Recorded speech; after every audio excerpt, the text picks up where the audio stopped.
Well, welcome back to the channel. As I've stated in some of my later videos, we get to this time of year, it's hard to come up with videos, so I thought I would at least do something to try to fill a little bit of a void here with videos. Hopefully this isn't too boring, but you're probably wondering, why are we staring out at an open cornstalk field in the middle of the winter? Basically, I just purchased this ground. This ground came up for sale back in the late summer, early fall at an auction. It may be hard to see, but there's a lot more ground here than what I bought. I wish I could afford it all, but you know, my budget won't allow me. It's going to be a tight one to try to, you know, just afford what I bought here. What I bought was about 25 acres. Like I said, there was a lot more ground to it. It's sold in different parcels, but I was able to get one of the parcels bought. And we just now recently closed on it, so with this being new, I've never farmed this before, so I don't know anything about the fertility on the ground. So I thought I would come out. It's a fairly warm day for it being in December. I thought I better try to come out here and grab some soil tests and you know, get those sent in and find out what the fertility is like on this ground. I'm hoping it's not going to turn out too bad.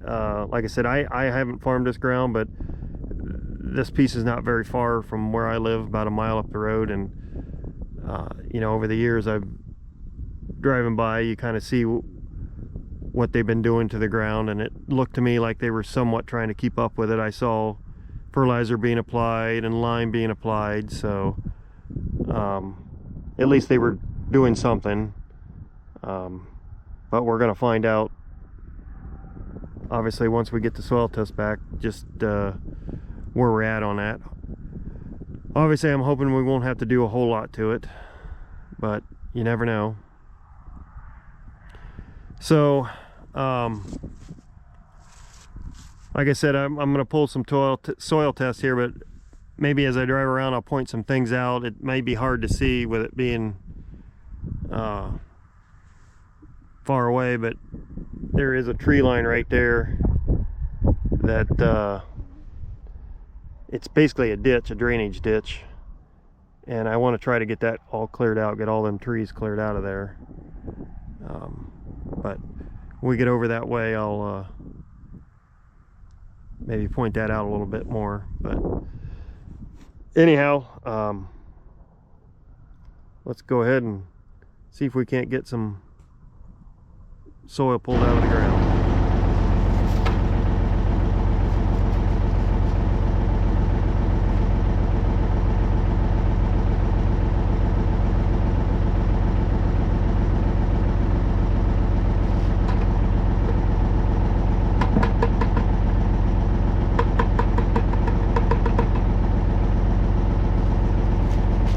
Soil probe that I have is just one of these little small ones. I wish I had you know, one of these bigger ones where you can take your foot and stand on it, but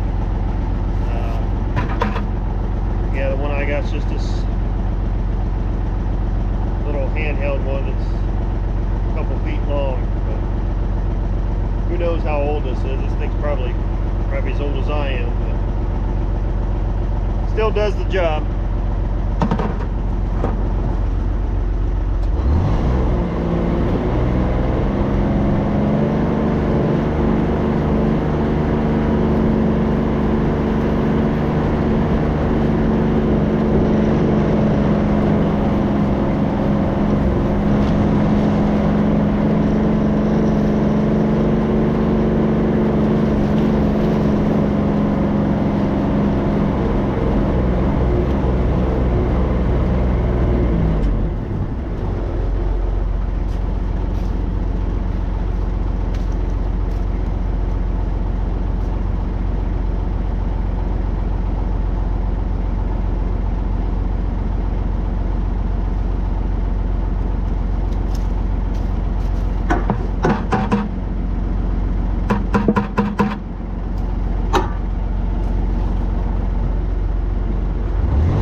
Normally you want to try to zigzag through the field and just pick various spots, but with the corn stalks I don't want to be driving across them, so what I'm doing is just going every so often and pulling a sample, then I'll jump over and come up through and do the same thing and jump on over and do the same.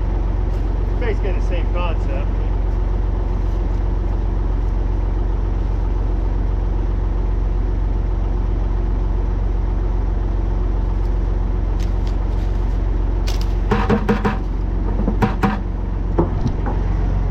Now if you can see there, we're down here, this tree line.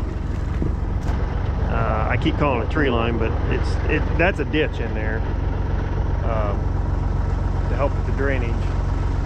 But it's been growed up with trees, and I'll be farming on both sides of it, so I don't want to deal with these trees on both sides, because I'm going to lose about 30 feet between the branches sticking out and then the roots sucking the moisture out of the ground.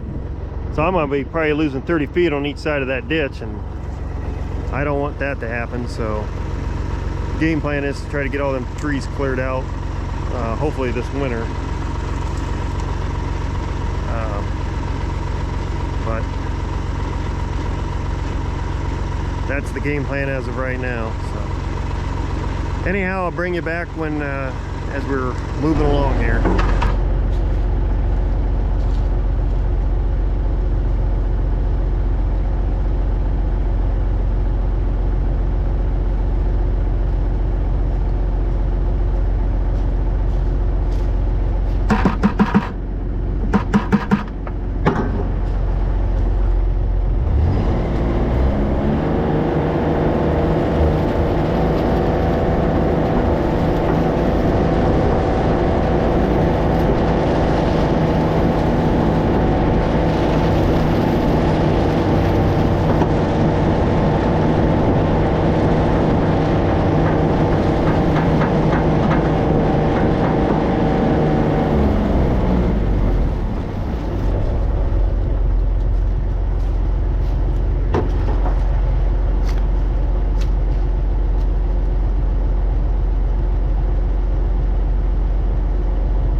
See it there, but there's tree line here as well, and that's the boundary line between me and the next door property. Again, there's a ditch there as well, but there's trees up in that I hope to either trim back or clear out as well.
Now, some of you may be wondering, well, how is it that you're able to afford something like this?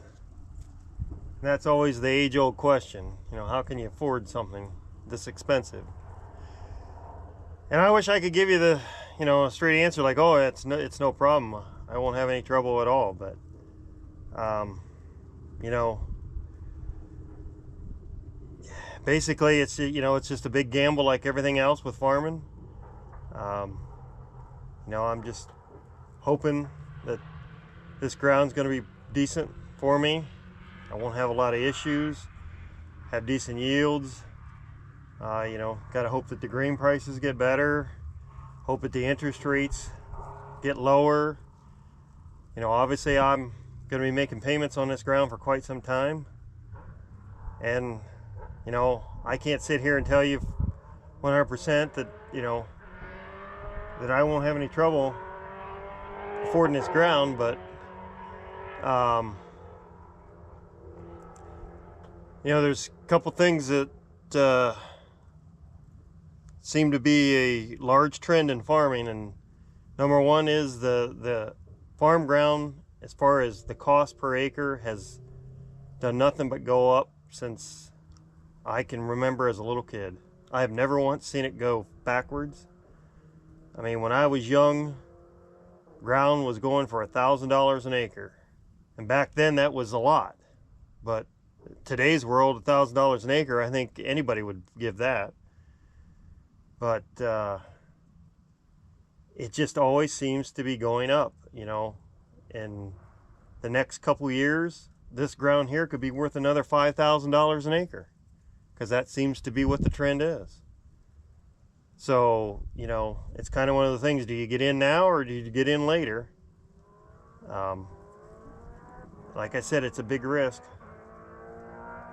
And the other thing is, you know, the easiest thing people want to do is just rent ground. Well, I think renting ground is just as hard or harder than it is to buy it, because it seems like as soon as something becomes available, you know, there's 10 guys on it right now wanting to rent it, and they're wanting to pay ungodly prices.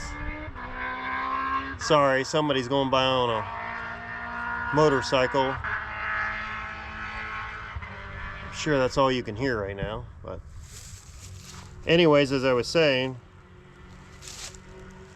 you know, there's 10 guys sitting there wanting to rent it before you even got a chance at it, and throwing out, you know, rental prices that are just unbelievable. That I don't know, my calculator works much different than their calculators, the only thing I can say.